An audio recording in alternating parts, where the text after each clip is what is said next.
From the Spec Network, this is Fragmented, an Android developer podcast where we talk about building good software and becoming better Android developers.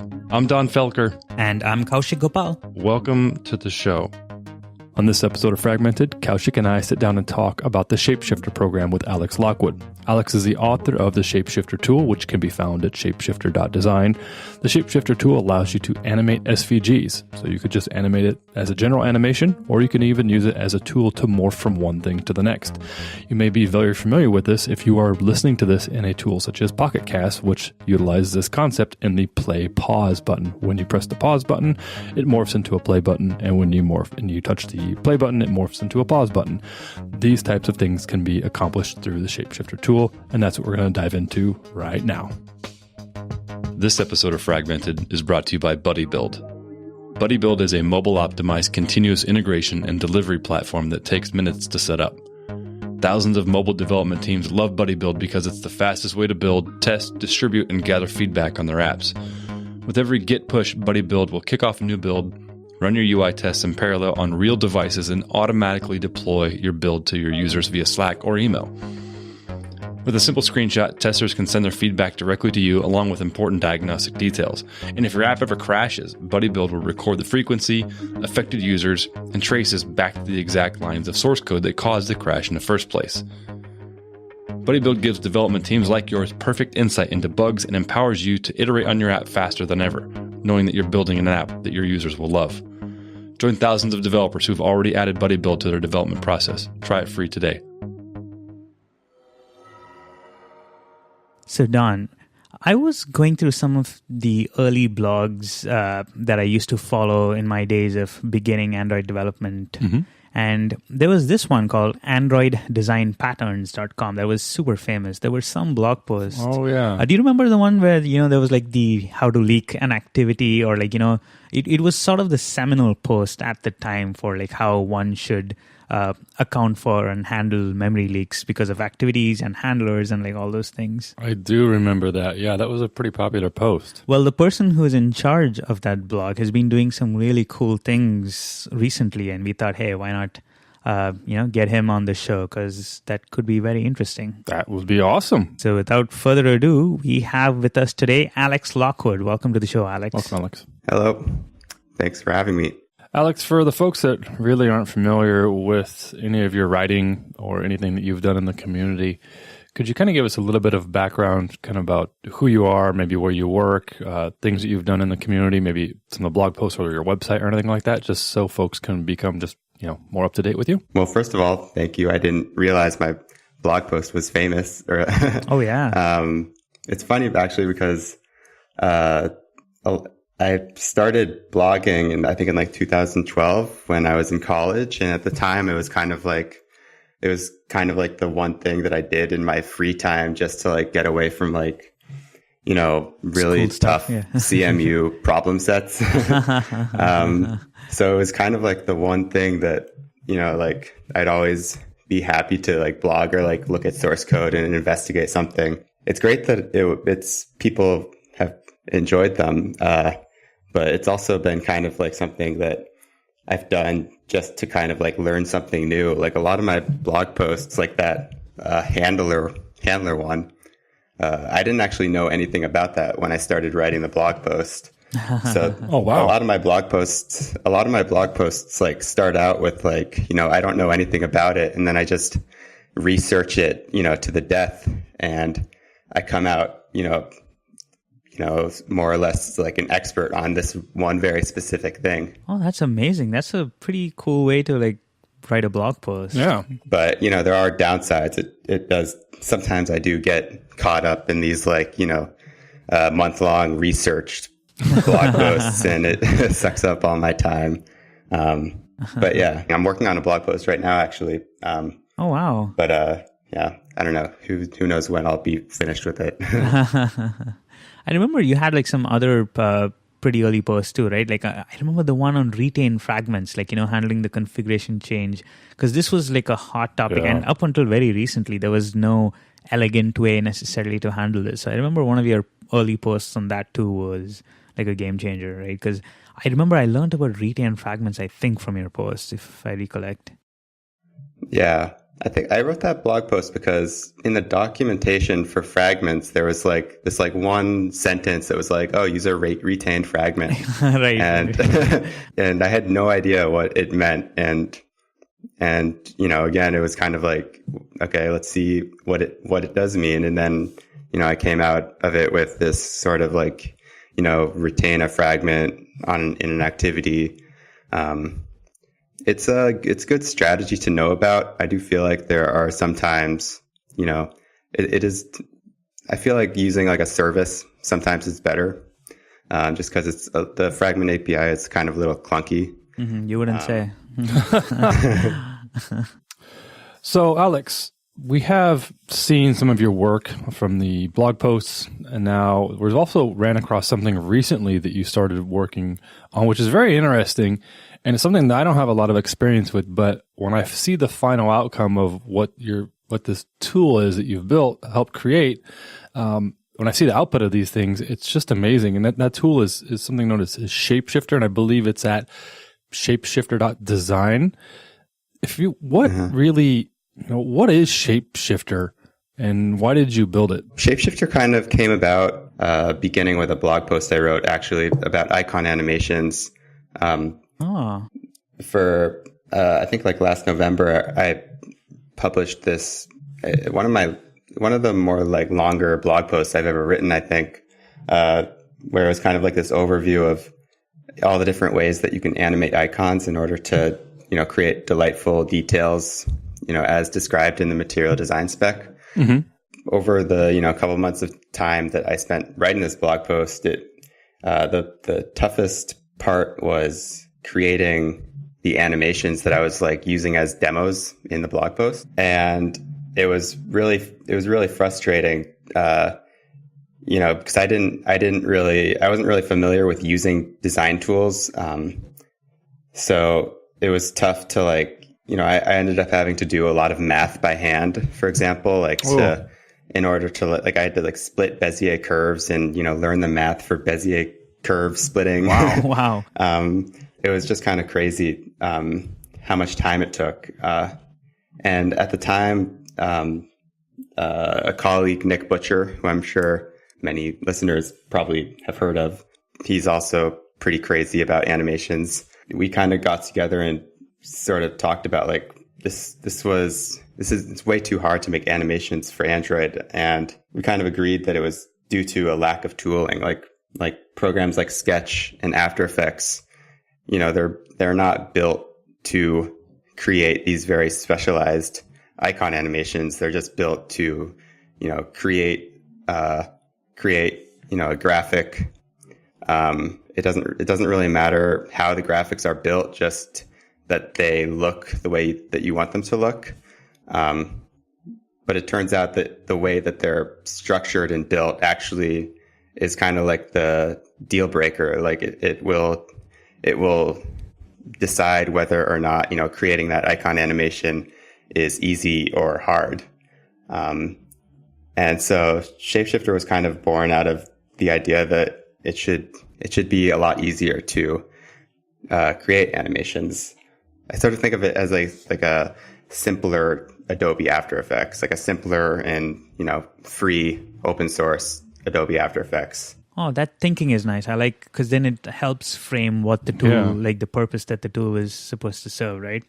I wanted to step back a little about one point you said. You mentioned there are like tools like Sketch, etc., that, don't do it exactly well. And this is a huge pain point because most of our, at least like for me, our designers at Instacart, we use Sketch, right? So when they give something and I say, hey, I need vectors because I'm not going to like add PNGs and increase my Android app size, they're like, oh yeah, sure. Like, SVGs, no sweat, right?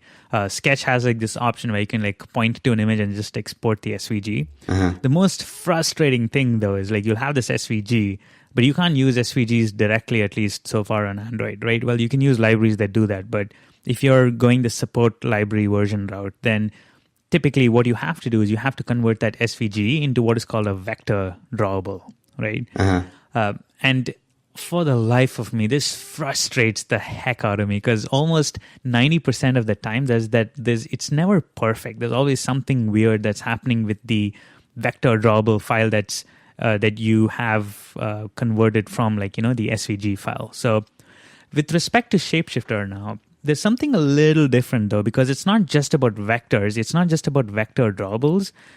Android also has this thing called Animated Vector Drawables, which means you can actually do animations on top of the vectors, right? And that's where Shapeshifter comes in. Is that sort of leading it into the right? Yeah, initially it was all about making it easy to create animated vector drawables. I kind of used it while I was working at Google. I used it as a tool to help explain how animated vector drawables work. But you mentioned earlier that it's tough to import SVGs and convert them to vector drawables. And something I realized kind of after, as I was writing the tool, was that you can actually use Shapeshifter to import vector drawables as well. Oh, very cool. You can almost use it as a replacement for the tool that you typically otherwise would use, in Android Studio. Mm-hmm. Yeah, and it's nice because Shapeshifter also gives you a preview of what the vector drawable will look like, so immediately whether or not it's screwed up. That's fascinating. Yeah, a secret in how it works is that what I do when I import the SVG is I just run it through SVGo. Mm-hmm. For a while, I was using a forked version of SVGo. There was what is SVGo? Yeah, what is that? Good question. Yeah, right. SVGo. It's SVG optimizer. It's like a optimizer tool that on the web. It's important for SVGs to be the smallest size possible so that your payloads aren't enormous. And what SVGo allows you to do is just allows you to sort of drop in an SVG and then it returns an optimized version that appears the same to the viewer, but it's encoded so that, the structure of that SVG is as small as possible. It's using the smallest number of drawing commands to draw all the paths. It doesn't have unnecessary metadata inside of it. That's cool. Okay. Oh, nice. Yeah. So it's almost like the image compressor thing that they use, because SVGs are typically XML based, right? Or if I remember correctly, they are XML based, right? So it maybe removes the cruft and does it shorten it or something, almost like some of the things that we do for JSON on the web days, right? Where you want to compress it and try to keep it as tight as possible. Yeah. There's also a site, SVG-OMG. That's funny. I can't remember the exact URL. It's written by Jake Archibald, who's a developer advocate for the Chrome team, I think. Oh, nice. And if you just Google that, it'll be the first Google result. And it's basically like a web app that runs SVGo under the hood, and you can just drag and drop your SVG files in the browser, and it'll show you, the before and after code of what that SVG looked like in, the optimized version. Yeah, that's very cool. We'll definitely make sure to add links to all of these things that you're mentioning in the show notes. Oh, yeah, right. What I do under the hood in Shapeshifter is when I import an SVG, under the hood, I run SVGo on that SVG, and the result is, an optimized version. And that optimized version is much easier to parse. So it's much less likely that I'll, encounter some, weird foreign object that would otherwise result in the vector drawable looking, not the way that you want it to look. So I think that's kind of it's not something that the Android Studio, SVG to vector drawable importer does. And I don't know. I think it's in my experience, I've always used Shapeshifter to import SVGs, although recently there have been improvements to the Android Studio importer. It's funny that while you're talking about this, I went and used the SVG-OMG tool, and I just imported a random SVG I had for one of my projects. And once I imported it, it gave me a little report down at the bottom saying how much I'm saving. and it says it saved 98% saved. Like, that's how much like it took care of it. Like, that's insane. So definitely worth taking a look at. Maybe the Android team might hint might want to look too, I guess, huh? Yeah. So you're telling us about like the mechanism that you use, essentially, like how you use like this SVG optimizer, like to load it into Shapeshifter. So by the way, you actually gave a really good talk recently about Shapeshifter at DroidCon, I believe, right? Mm-hmm. We'll add a link to those slides that you sent our way. I guess at this point, what we want to do is talk about like, just like the tools and like, because Shapeshifter obviously is like the subject here, right? So how I want to start using Shapeshifter, right? So like, where do I start? Like, how do I approach this problem? Let me ask you, even before that we start with that, what kind of animations can I do? Or what's a typical use case of using Shapeshifter? I guess the animation type, the animation I go to is the play to pause animation that you might have seen in like the I think Pocket Casts. Oh yeah. Yeah, they do. It's this really cool animation where you basically like split a play icon in half, and the two halves of that play icon morph into the two pause rectangles. Simple animations like that has always been kind of the goal. You're not going to be able to create, some crazy fancy, Adobe After Effects type animation, at least not yet, probably. But, that's kind of been my goal. And, with Android, those sorts of delightful details can, they can make your app feel much smoother, more easy to use. They can smoothen the transitions between different states. Those are the types of animations that, I've been mainly targeting. I remember like one of the super famous animations in the early days, it was almost like a party trick that like, the Android folks had, was like, the side navigation menu that would transform from like the hamburger menu to like the back button. Yeah. I mean, that pattern, like for the most part, is like no longer present, I guess. But yeah, so it's essentially like like vector animations, right? Yeah, so that's another animation that you could easily create with Shapeshifter. That one's also similar to the play pause icon, because you're splitting, a hamburger icon is 3 rectangles, and you want to transform that into a back arrow, which is just, one single shape. And the question is, how do you animate 3 shapes into one shape?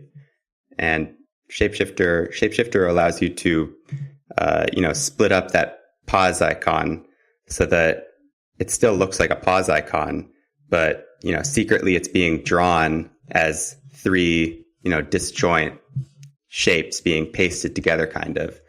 And once you split up that back arrow into 3 shapes, it's much more obvious how to morph that into a hamburger icon.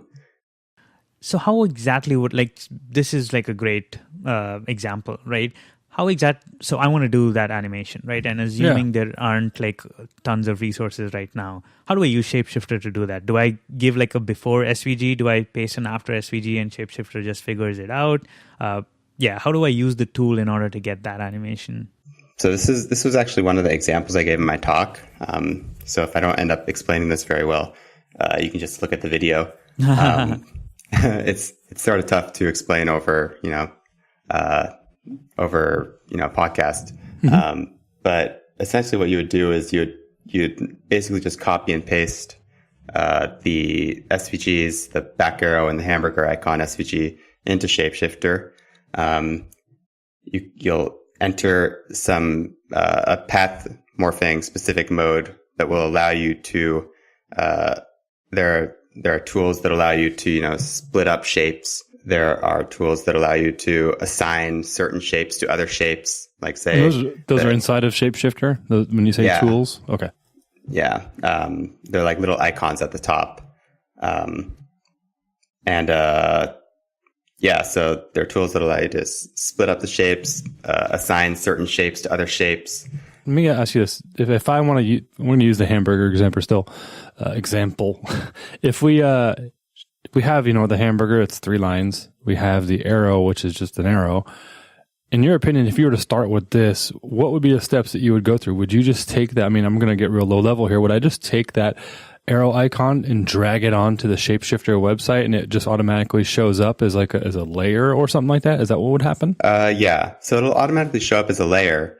It won't automatically know how to split up the arrow though, right? Because there are many ways that you can split up that arrow.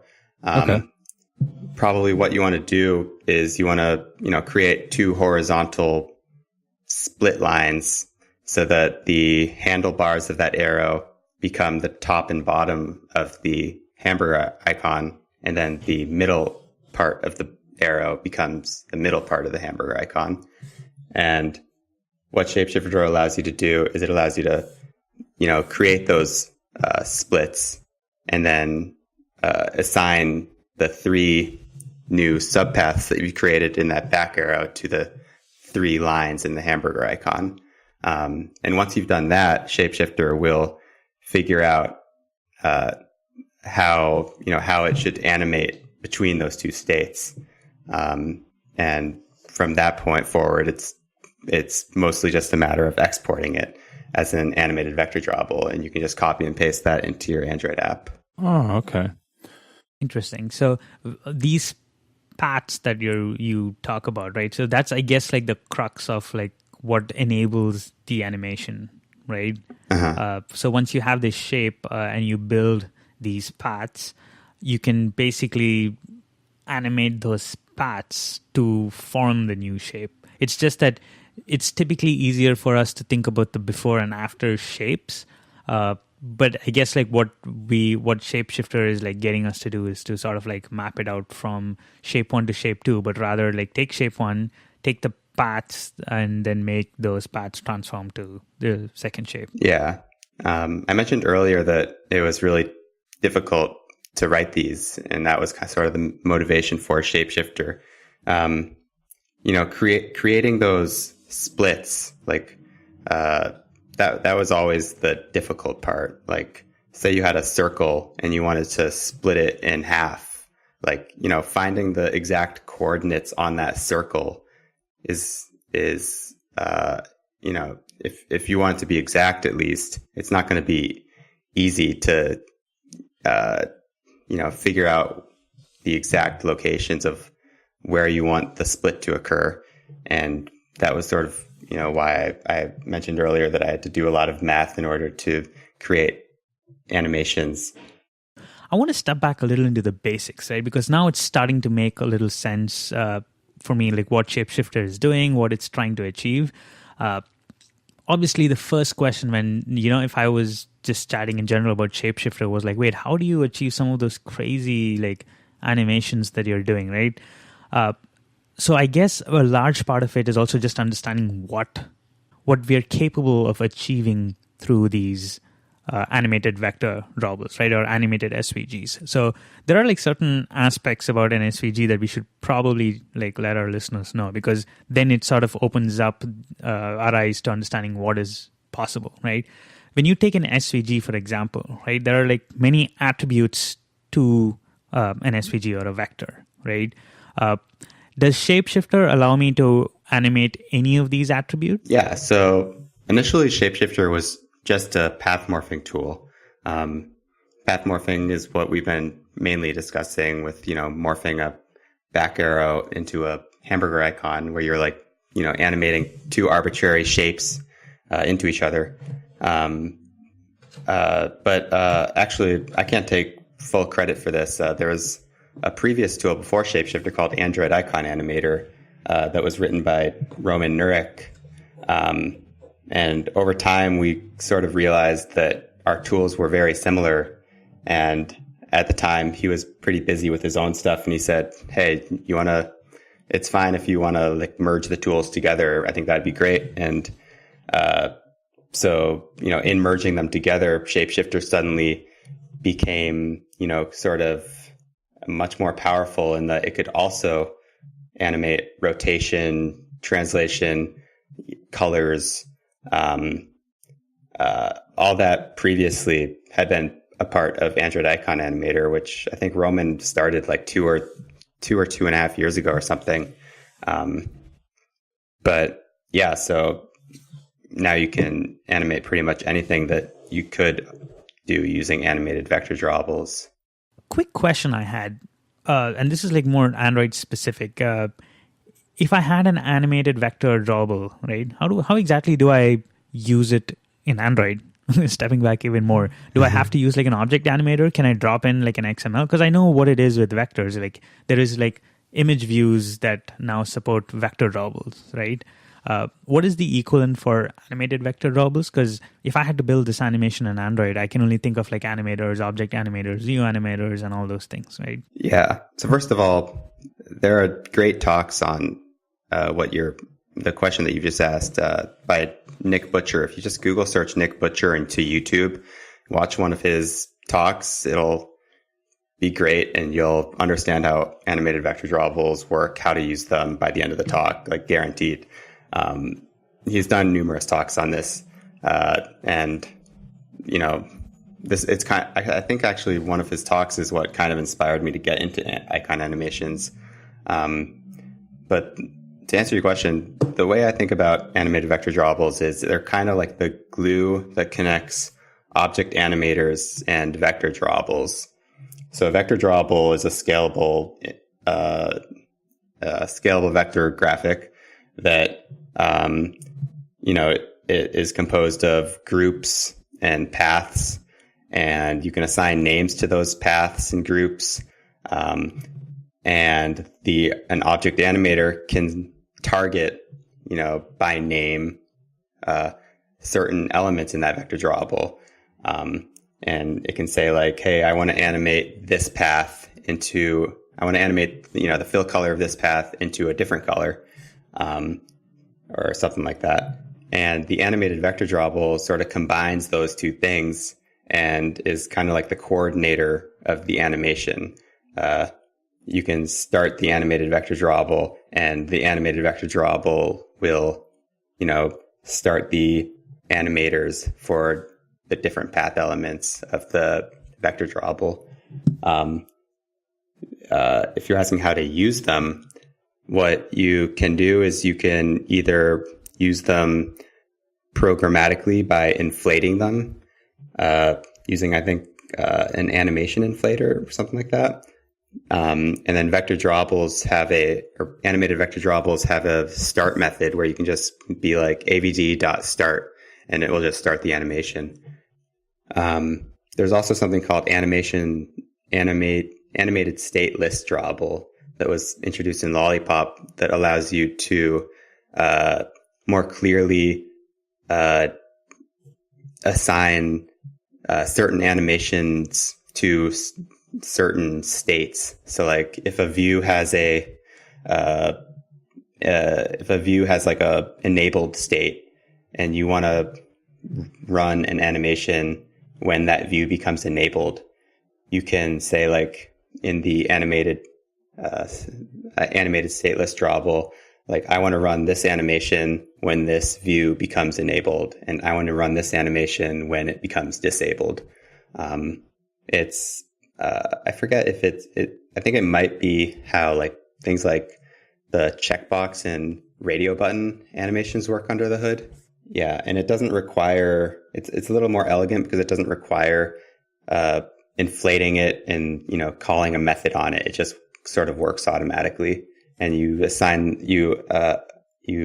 that animated stateless drawable to a image view in XML, and it will just work automatically. So, Alex, I'm looking through some of your slides, right? And you have like some of these interesting terms. Out of curiosity, just, this is, you have a slide that says Needleman-Wunsch algorithm. Mm-hmm. What is that? Then there's like the triangulation algorithm. Like what exactly is that besides, helping us get some super cool nerd points? What exactly are those algorithms used for with respect to Shapeshifter? Yeah. So again, it's much easier to explain this visually. There's a slide in the talk that has a pretty animation showing, what exactly is Needleman Wunsch algorithm. The short answer is the short answer is that it is something that Shapeshifter uses under the hood to automate the creation of path morphing animations. Got it. Okay. So it's a really cool application of something I learned in college that is an algorithm used to align DNA sequences. DNA sequences are just strings of nucleotides like CA, CTT, AC, something like that. And without going too much into detail, sort of what I use it for is if you think of an SVG, it's also just sort of like a sequence of commands, right? Like ML, C, LL, C for, move to, line to, draw curve to. And interesting. Sort of what I use that algorithm to do is align the SVG path commands together.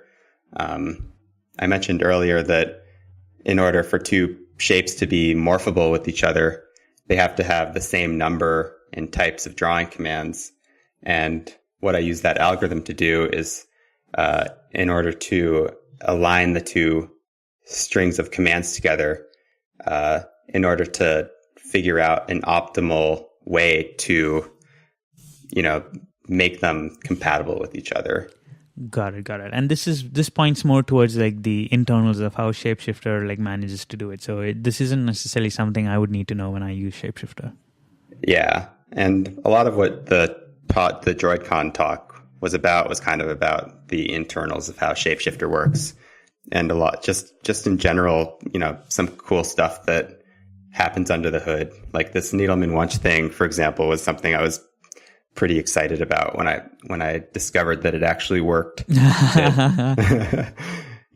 I actually remember like the very specific moment where I tried it for the first time, and it was kind of like when I was hitting run for the first time to see if it worked. It was like I didn't even really expect it to end up giving like a result that actually looked nice, but it actually worked very nice. And since then, I've actually made like very little improvements to it just because it works so well. Very cool. So you had said something earlier on in this conversation where you had talked about optimizing an SVG, and I found that interesting. And I actually went to the website where I was able to optimize an SVG, and that's where I said we saved like 98% of the file. But recently you released a tool, and that goes by the name of AVDO, which on a side note here, as soon as I saw it, I thought avocado, but that's completely different. Avocado is a good name, actually. Yeah, I released it yesterday. Maybe I can just change the name to avocado. Oh, you should totally do it. Avocado would be such a good name. But it looks like it has something to do with optimization of SVGs. But for Andrew, can you explain what AVDO is and what it does? I started it sort of like as an experiment. I had been working a lot with SVGo and Shapeshifter, so I'd like sort of gotten like a really good idea of how SVGo works and how it actually optimizes SVGs. And what this tool sort of became was a AVD / vector drawable specific tool that works similarly. Like with SVGs, you can just copy it in and it'll result in a optimized SVG. This is similar in that you can just say like optimize this vector drawable, and it will output a optimized version that uses, the fewest amount of drawing commands possible, which is important because, during inflation, like when you're inflating your view hierarchy under the hood, what needs to happen is those vector drawables need to be parsed and interpreted. And once, they're parsed, you have to execute all of the drawing commands. And obviously, the less time you spend doing that, the more efficient your activity startup will be. There are lint warnings actually in Android Studio now that warn you if your vector drawables are too complicated. So like if you're paths are more than 800 characters long, it'll give a warning, be like, hey, maybe you should rasterize your vector, like convert it to a PNG or simplify your path, because it might be a little too complicated and might end up actually negatively impacting performance. So this AVDO tool, right now it's sort of like an experiment, like to see whether people find it useful. I know in my experience that SVG to vector drawable importer, exporter tools can generally like result in pretty unnecessarily complicated, outputs. I've definitely seen some improvements with this tool. And I guess I'm just sort of releasing it to the outside world to see if other people find it useful as well. So all this is cool, and we've come I think at this point we have like a bunch of ideas and tools that we have come aboard, right? So maybe I was thinking maybe at this point we can like summarize as an Android developer how all of these different tools are going to be super useful, right? Because I'm thinking, okay, I'm going to go back into work today, right? And I'm thinking, okay, how am I going to start using some of these tools? Mm-hmm. I guess I'm going to go ahead and run with this summary, and you guys tell me if I'm summarizing this right, if I'm missing something. So I want to add like this funky new icon or like vector animation. So the first thing I'm going to do is I'm going to say, okay, I got to create this sucker first. So I'm going to work with my designer, say, hey, from shape 1 to shape 2, this is how I'm thinking. I got this tool, don't worry about it. I'm going to, or I'm just going to send an email to Alex and ask him to build it for me. I have these SVGs, so I'm going to clean it up with this SVG-OMG tool. I'm going to plop it into Shapeshifter. Shapeshifter is going to plop out an animated vector drawable for me, right? I'm going to use Avocado to clean that up, and then I'm going to pop it into my Android application, right? So is that like the general sort of workflow that we're thinking? Like if I want to achieve like an icon animation? Yeah, pretty much. You won't actually have to use Avocado. Oh, it's sticking now. Yeah. Shapeshifter already does that. So when you export it, it will be optimized. A lot of what, this tool was, it was sort of kind of like inspiration in what I had already written in Shapeshifter, and it was kind of like copy and paste from Shapeshifter into a command line tool. So yeah. Also, but what I could do is my existing vector drawables that I have, not just animated vector drawables, I could run the tool against those, right? And then just clean all out. Okay. Yeah. Okay, so there's also something else that's been kind of popular out there, and we spoke to someone else on the podcast here, and that was something known as Lottie. So it's one of the other libraries that's out there. How does Shapeshifter kind of compare to Lottie, or is it just in a completely different category? Yeah, so Lottie is great. I love using Lottie. What Lottie basically is it is the way I think about it is it's like a way to sort of connect developers and designers together and make, their interaction much more seamless. So like designers will use Adobe After Effects to create their crazy fancy animations that I could never write myself. And they say, hey, I want you to add this to the Android app. And without Lottie, the developer would have to be like, okay, I'll just have to, analyze this animation and like completely rewrite it from scratch. Yeah. And it will take forever. Probably won't work on all devices. But yeah, so what Lottie does is it will take your After Effects project and it will, do all of that work for you, and it'll output a native animation for Android, and also iOS and the web as well. So when would you estimate that would be a good time for me to use something like Shapeshifter versus something using like Lottie? From what I'm gathering right now, you're saying that if perhaps someone on my design team came to me with this really complex animation they've already written in After Effects, it's already kind of ready to go, that might be a good time to use something like Lottie. Is that correct, or am I wrong in that assumption? Yeah. So yeah, I would definitely use Lottie in that case. Okay. The reason why I created Shapeshifter to begin with was sort of out of this frustration that I didn't know how to use design tools. So like I had no idea how to use After Effects. Oh, that's a beast. I definitely didn't want to have to pay like $500 in order to use a tool that I might not even end up figuring out how to use. I might not have time to figure out how to use it. And so what Shapeshifter sort of, what I've always seen it as was sort of like this simplified, I mentioned earlier, the simplified Adobe After Effects that, it'll hopefully be super obvious how to use it. You won't have to learn some crazy tool that has all these crazy number of settings like After Effects. So sort of like if you're a developer who doesn't know how to use design tools, it might be nice to try out Shapeshifter and see if if you can create an animation that you like, because it's sort of specifically designed as this really simple, dumbed down tool that anybody can use. You don't have to be a designer in order to use it. So that sounds fantastic, because I know that when I recently hopped into After Effects, I've been a lifelong Photoshop user. I've been a user for over a decade, and it's an Adobe product. And I figured, hey, I'm going to open another Adobe product in After Effects. And I walked into there and I was completely lost for quite a while.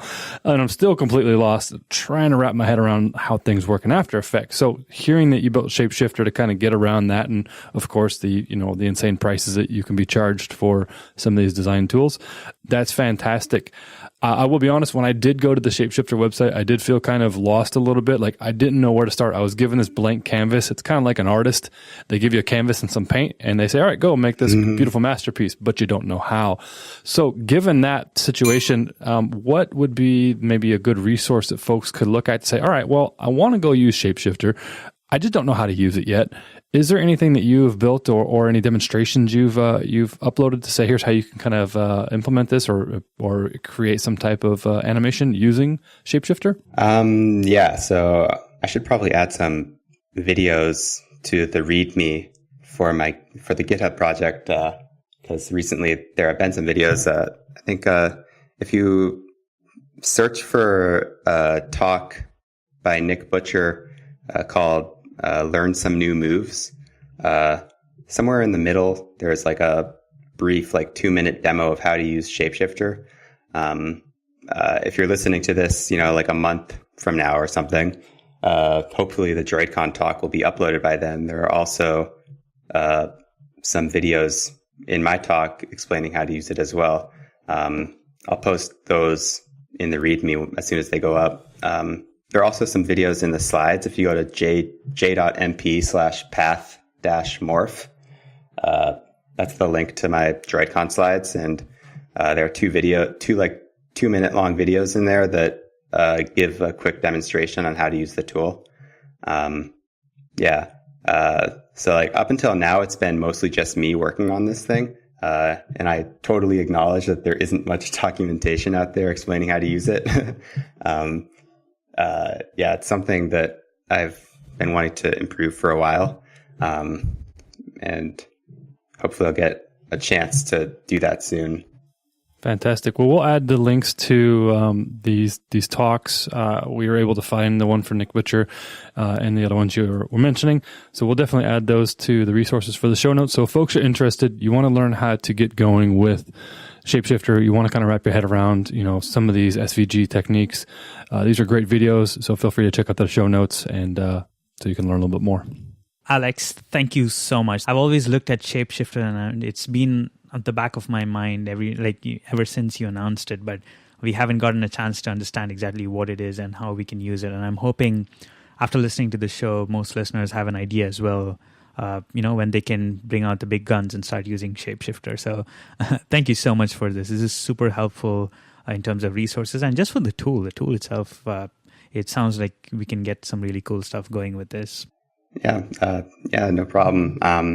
Again, if just to those who are listening out there, if you have any feature requests or bug reports for the tool, it's still something I'm working on and still something I definitely still see it as something that's not perfect and something that can become even better. So I'm totally open to suggestions on how to improve it, and it would be really, I would really appreciate it. Fantastic. And if folks wanted to do that, what's the best way they can reach you? You can tweet me at Alex J. Lockwood, or you can just open a issue on GitHub, and I'll be eyeing those every once in a while, and I'm usually pretty quick to respond. Awesome. That sounds great. And Don, if folks want to see what you're up to, that new avocado animation that you're building, from I gotta remember to change the name after this time. You totally should. It's such a good name. It's an amazing name. If folks want to see all about my healthy avocado choices, you can go to Twitter, and you can follow me there at Don Felker. I've also been doing a lot more over Instagram too, so you can follow me at Don Felker on Instagram too. What about you, Kaushik? If folks want to learn about your quarrels with your animations, where can they go? I'm Kaushik Gopal on Twitter, and that's usually the best way just to reach me. Once again, we'd like to thank our sponsor for today's episode, BuddyBuild. BuddyBuild is a mobile optimized continuous integration and delivery platform that takes just a few minutes to set up. Join thousands of developers who've already added BuddyBuild to their development process. Try it free today. Go to fragmentedpodcast.com/BuddyBuild. All right, folks, thank you so much for listening. Alex, once again, thank you so much for coming on the show and helping us understand this. Thanks so much. Yeah, no problem. Thanks for having me. Thank you all for listening. We'll catch you in the next episode.